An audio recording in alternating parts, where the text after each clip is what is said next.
하나님이여, 주께서 우리 조상들의 날 곧 옛날에 행하신 일을 그들이 우리에게 일러주매 우리가 귀로 들었나이다. 주께서 주의 손으로 뭇백성을 내쫓으시고 우리 조상들을 이 땅에 뿌리박게 하시며 주께서 다른 민족들은 고달프게 하시고 우리 조상들은 번성하게 하셨나이다. 그들이 자기 칼로 땅을 얻어 차지함이 아니요 그들의 팔이 그들을 구원함도 아니라 오직 주의 오른손과 주의 팔과 주의 얼굴의 빛으로 하셨으니 주께서 그들을 기뻐하신 까닭이니이다. 하나님이여, 주는 나의 왕이시니 야곱에게 구원을 베푸소서. 우리가 주를 의지하여 우리 대적을 누르고 우리를 치러 일어나는 자를 주의 이름으로 밟으리이다. 나는 내 활을 의지하지 아니할 것이라 내 칼이 나를 구원하지 못하리이다. 오직 주께서 우리를 우리 원수들에게서 구원하시고 우리를 미워하는 자로 수치를 당하게 하셨나이다. 우리가 종일 하나님을 자랑하였나이다. 우리는 하나님의 이름에 영원히 감사하리이다. 그러나 이제는 주께서 우리를 버려 욕을 당하게 하시고 우리 군대와 함께 나아가지 아니하시나이다. 주께서 우리를 대적들에게서 돌아서게 하시니 우리를 미워하는 자가 자기를 위하여 탈취하였나이다. 주께서 우리를 잡아먹힐 양처럼 그들에게 넘겨주시고 여러 민족 중에 우리를 흩으셨나이다. 주께서 주의 백성을 헐값으로 파시며 그들을 판 값으로 이익을 얻지 못하셨나이다. 주께서 우리로 하여금 이웃에게 욕을 당하게 하시니 그들이 우리를 둘러싸고 조소하고 조롱하나이다. 주께서 우리를 뭇 백성 중에 이야깃거리가 되게 하시며 민족 중에서 머리 흔듦을 당하게 하셨나이다. 나의 능력이 종일 내 앞에 있으며 수치가 내 얼굴을 덮었으니 나를 비방하고 욕하는 소리 때문이요 나의 원수와 나의 복수자 때문이니이다. 이 모든 일이 우리에게 임하였으나 우리가 주를 잊지 아니하며 주의 언약을 어기지 아니하였나이다. 우리의 마음은 위축되지 아니하고 우리 걸음도 주의 길을 떠나지 아니하였으나 주께서 우리를 승냥이의 처소에 밀어넣으시고 우리를 사망의 그늘로 덮으셨나이다. 우리가 우리 하나님의 이름을 잊어버렸거나 우리 손을 이방신에게 향하여 폈더라면 하나님이 이를 알아내지 아니하셨으리이까. 무릇 주는 마음의 비밀을 아시나이다. 우리가 종일 주를 위하여 죽임을 당하게 되며 도살할 양같이 여김을 받았나이다. 주여 깨소서. 어찌하여 주무시나이까.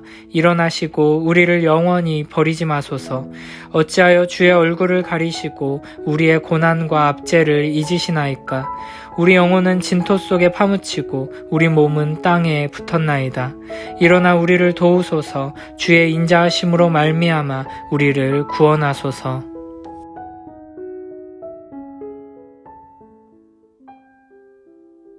시편 44편의 표제는 42편처럼 고라자손의 마스길, 인도자를 따라 부르는 노래라고 되어 있습니다. 시편 44편은 재난 속에서 온 백성이 함께 하나님께 노래하는 공동체적인 애가라는 특징을 가지고 있습니다.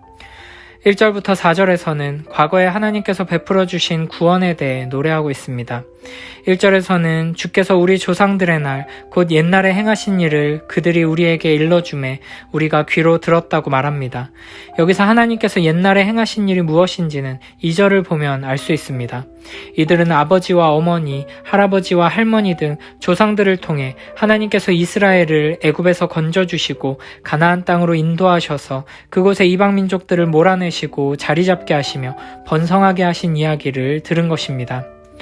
이스라엘이 지금 이 아름다운 약속의 땅에 자리 잡고 번성하게 된 것은 우리의 조상들이 열심히 노력한 결과가 아니라 오직 주의 오른손과 주의 팔과 주의 얼굴의 빛으로 하신 일이라고 고백합니다. 그리고 하나님께서 이렇게 일하신 이유는 주께서 그들을 기뻐하신 까닭이라고 말합니다. 조상들이 하나님을 잘 섬겼기 때문에 하나님께서 이와 같이 행한 것이 아니고 그저 하나님께서 그들을 사랑하셨기 때문에 우리에게서는 어떠한 근거나 조건도 발견할 수 없는, 이해할 수 없는 놀라운 은혜, 조건 없는 사랑으로 하나님께서 이와 같이 행하셨다는 고백입니다.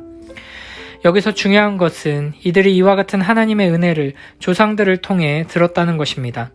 이스라엘의 부모들은 자기 자녀에게 자기가 경험한 하나님에 대해 들려주었고 그 자녀는 부모가 되어 자기 부모가 경험한 하나님과 자기가 경험한 하나님을 자녀들에게 들려주었습니다. 이렇게 이스라엘의 자녀들은 조상들이 오랜 세월 동안 경험한 하나님의 신실하신 사랑과 은혜에 대해 듣게 된 것입니다. 하나님께서는 우리에게도 이와 같은 방식으로 하나님의 사랑과 구원의 은혜가 다음 세대들에게 전해지기를 원하십니다. 부모를 통해 조상들이 경험한 하나님과 자신이 경험하고 있는 하나님에 대해 들은 자녀들은 그들이 들으며 자란 하나님을 삶 속에서 경험하는 은혜를 누리게 될 것입니다. 로마서 10장 17절에서는 그러므로 믿음은 들음에서 나며 들음은 그리스도의 말씀으로 말미암았느니라 라고 말씀하십니다. 우리는 계속해서 우리에게 조건 없는 사랑을 베푸신 하나님에 대해 들어야 합니다. 놀라운 은혜를 베풀어 주신 하나님의 영광스러운 구원 역사에 대해 들어야 합니다. 그리고 이 이야기를 계속해서 전해야 합니다.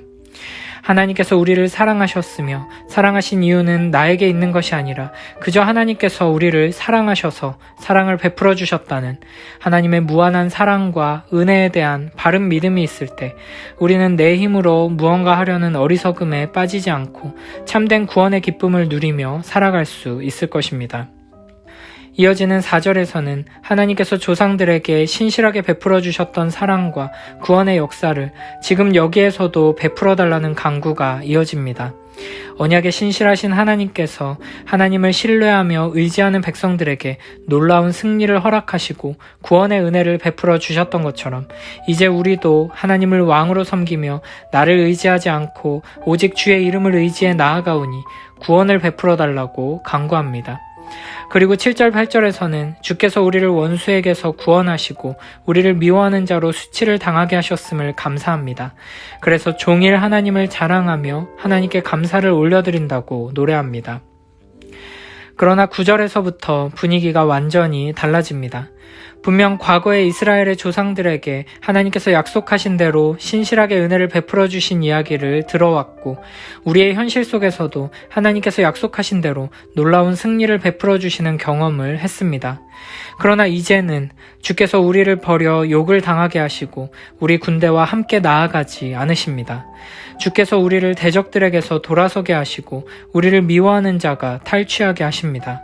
11절에서는 주께서 우리를 잡아먹힐 양처럼 그들에게 넘겨주시고 여러 민족 중에서 우리를 흩으셨나이다 라고 탄식합니다.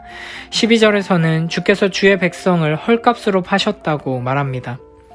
이렇게 16절까지 계속해서 지금 이들이 마주한 비참한 처지에 대해 이야기합니다. 지금 이스라엘은 하나님께서 이들을 버리신 것 같은 경험을 하고 있습니다. 하나님께서 약속을 잊으셨거나 깨트리신 것처럼 지금까지 듣고 경험했던 신실하신 하나님과는 전혀 다른 하나님을 경험하고 있는 것입니다. 17절부터 22절의 말씀을 보면 지금 이런 상황이 이스라엘의 불신앙과 불순종으로 말미암은 것이 아님을 알 수 있습니다. 17절에서는 우리가 주를 잊지 아니하며 주의 언약을 어기지 않았다고 말합니다. 18절에서는 우리 마음은 위축되지 않고 걸음도 주의 길을 떠나지 않았다고 말합니다. 여전히 믿음으로 순종하며 주님을 의지했다는 것입니다. 그래서 19절에서는 하나님을 원망하는 듯한 말이 나옵니다. 주께서 우리를 승냥이의 처소에 밀어넣으시고 우리를 사망의 그늘로 덮으셨나이다. 우리는 언약을 지키며 신실하게 주님을 대했는데 하나님께서는 언약을 지키지 않으시고 우리를 버리셨다는 것입니다. 22절에서는 더욱 하나님을 원망합니다. 우리가 종일 주를 위하여 죽임을 당하게 되며 도살할 양같이 여김을 받았나이다. 22절을 공동번역으로 보면 하나님을 향한 원망의 마음이 더욱 잘 드러납니다. 당신 때문에 우리가 날마다 죽임을 당하며 도살장의 양처럼 찢기는 신세가 되었습니다. 지금 이스라엘이 당하는 고난과 수치가 이스라엘의 잘못 때문이 아니라 하나님 때문이라는 것입니다. 하나님께서는 왜 이렇게 행하시는 것일까요? 실제로 우리의 삶 속에서도 이와 같은 경험을 자주 하게 됩니다. 과거에 우리 조상들에게, 신앙의 선배들에게 하나님께서 은혜를 베풀어 주시고 축복을 내려주셨다는 이야기를 많이 듣고 우리도 그에 못지않은 놀라운 은혜와 축복의 경험들을 해왔지만 항상 내가 원하는 때에 내가 원하는 방식으로 하나님의 축복이 임하게 되는 것은 아닙니다. 과거에 이런 상황에서 하나님께서 건져주시고 축복해주셨다는 이야기를 들어왔고, 나 자신도 이런 상황에서 하나님께서 도와주시고 구해주신 경험이 있으니 이번에도 당연히 하나님께서 도와주시겠지 하고 간절히 하나님을 의지했는데, 하나님의 말씀을 굳게 붙들고 순전한 믿음으로 하나님의 축복을 구했는데, 하나님께 돌아오는 대답은 침묵이고 실패고 이해할 수 없는 고통과 수치를 경험하게 되는 경우가 분명 있습니다. 사실 우리의 삶에서 하나님께서 과거에 응답하신 대로 응답하시는 경우보다는 예상하지 못하는 방식으로 우리를 이끄실 때가 훨씬 많습니다. 하나님은 항상 정해진 상황 속에서 정해진 대로 응답하시는 자판기가 아니기 때문입니다. 또한 하나님께서 우리를 향해 가지고 계신 계획과 뜻은 우리의 소원보다 훨씬 높고 크기 때문에 우리는 하나님의 인도하심의 목적을 다 알아챌 수 없습니다. 그래서 우리가 기대하며 원하는 것보다 원하지 않던 방식으로 응답을 받고 예상치 못한 고통과 어려움에 빠지는 경우가 많은 것입니다. 이런 답답하고 황당한 상황에서 우리는 어떻게 해야 할까요? 23절부터 26절을 보면 시인은 계속해서 하나님을 부르며 기도합니다. 하나님을 원망하며 하나님께 따져 묻고 있습니다. 이것이 바로 이해할 수 없는 고난과 어려움에 빠졌을 때 하나님께서 마치 나를 버리시고 약속을 깨트려 버리신 것 같은 황당하고 절망적인 상황에 놓였을 때 우리가 해야 하는 일입니다. 시인이 이런 상황 속에서도 하나님께 기도할 수 있었던 이유는 하나님은 신실하시다는 그 믿음을 끝까지 붙들었기 때문입니다.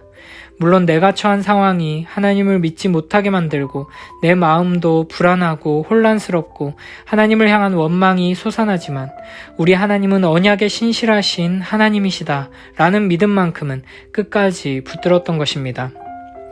우리의 상황과 환경이 하나님이 나를 버렸다는 것을 증명해내는 것처럼 보일지라도 나의 마음 상태와 신앙이 바닥을 치면서 하나님이 없는 것처럼 느껴질 때에도 우리는 결코 우리의 상황이나 환경, 우리의 경험이나 주변 세상의 소리들, 그리고 내 마음의 소리에 집중해서는 안 됩니다.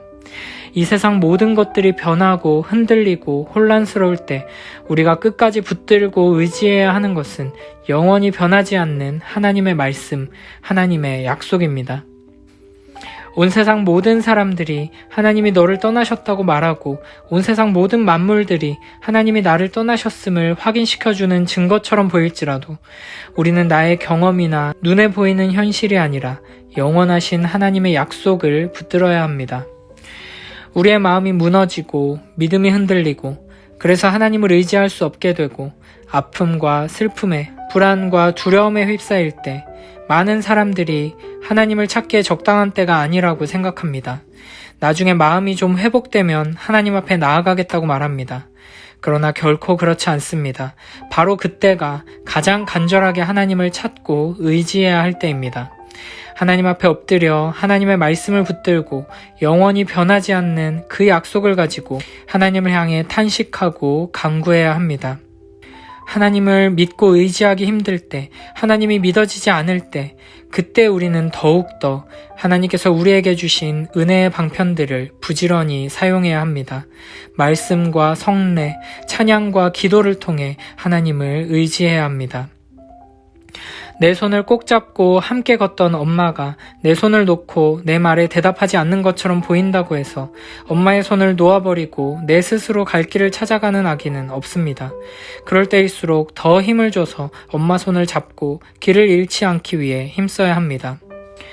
우리는 시인이 이와 같은 믿음으로 끝까지 하나님께 간구할 수 있었던 원동력을 로마서 8장에서 찾을 수 있습니다. 바울은 로마서 8장 36절에서 우리가 종일 주를 위하여 죽임을 당하게 되며 도살할 양같이 여김을 받았나이다 라는 시편 44편 22절의 말씀을 인용합니다. 그런데 로마서 8장 31절부터 39절을 쭉 읽어보면 그 누구도 우리를 대적할 수 없고 정죄할 수 없고 그리스도의 사랑에서 끊을 수 없다는 아름답고 영광스러운 선언 중간에 이 구절이 등장합니다. 그리고 중요한 것은 시편 44편에서는 하나님께 부르짖고 있는 이스라엘이 자신을 도살당하는 양과 같다고 표현했다면 로마서에서는 예수 그리스도를 도살당하는 양으로 그리고 있다는 것입니다. 하나님께 버림받아 도살당하는 양과 같은 처지에 놓인 우리를 구원하시기 위해 예수 그리스도께서 친히 하나님의 심판과 진노, 그 저주 아래에서 도살당하는 양이 되셨습니다. 이를 통해 우리는 하나님의 사랑을 확인하게 되고 하나님의 언약을 확신할 수 있게 되는 것입니다. 시편 44편의 시인은 답답한 상황 속에서도 끝까지 언약의 하나님을 신뢰하며 간구하기를 그치지 않았습니다. 그리고 예수 그리스도를 통해 이 언약의 성취를 맛본 우리들은 이제 더 분명한 확신을 가지고 하나님 앞에 나아갈 수 있게 되는 것입니다. 모든 상황과 환경이 주변 모든 사람들과 심지어 나의 마음까지도 하나님의 신실하심을 의심하게 만들 때, 그때에도 하나님의 신실하심을 믿음으로 굳게 붙들고 하나님의 도우심을 구하며 나아가는 우리 모두가 되길 축복합니다. 그 누구도 그 무엇도 우리를 하나님의 사랑에서 끊을 수 없습니다. 로마서 8장의 이 아름다운 고백, 이 위대한 선언을 붙들고 모든 상황 속에서 하나님을 의지하는 우리 모두가 되길 축복합니다. 그런즉 이 일에 대하여 우리가 무슨 말하리요? 만일 하나님이 우리를 위하시면 누가 우리를 대적하리요? 자기 아들을 아끼지 아니하시고 우리 모든 사람을 위하여 내주시니가 어찌 그 아들과 함께 모든 것을 우리에게 주시지 아니하겠느냐? 누가 능히 하나님께서 택하신 자들을 고발하리요? 의롭다 하신 이는 하나님이시니 누가 정죄하리요? 죽으실 뿐 아니라 다시 살아나신 이는 그리스도 예수시니 그는 하나님 우편에 계신 자요 우리를 위하여 간구하시는 자시니라. 누가 우리를 그리스도의 사랑에서 끊으리요? 환난이나 공고나 박해나 기근이나 적신이나 위험이나 칼이랴. 기록된 바 우리가 종일 주를 위하여 죽임을 당하게 되며 도살당할 양같이 여김을 받았나이다 함과 같으니라. 그러나 이 모든 일에 우리를 사랑하시는 이로 말미암아 우리가 넉넉히 이기느니라. 내가 확신하노니 사망이나 생명이나 천사들이나 권세자들이나 현재일이나 장래일이나 능력이나 높음이나 깊음이나 다른 어떤 피조물이라도 우리를 우리 주 그리스도 예수 안에 있는 하나님의 사랑에서 끊을 수 없으리라. 아멘.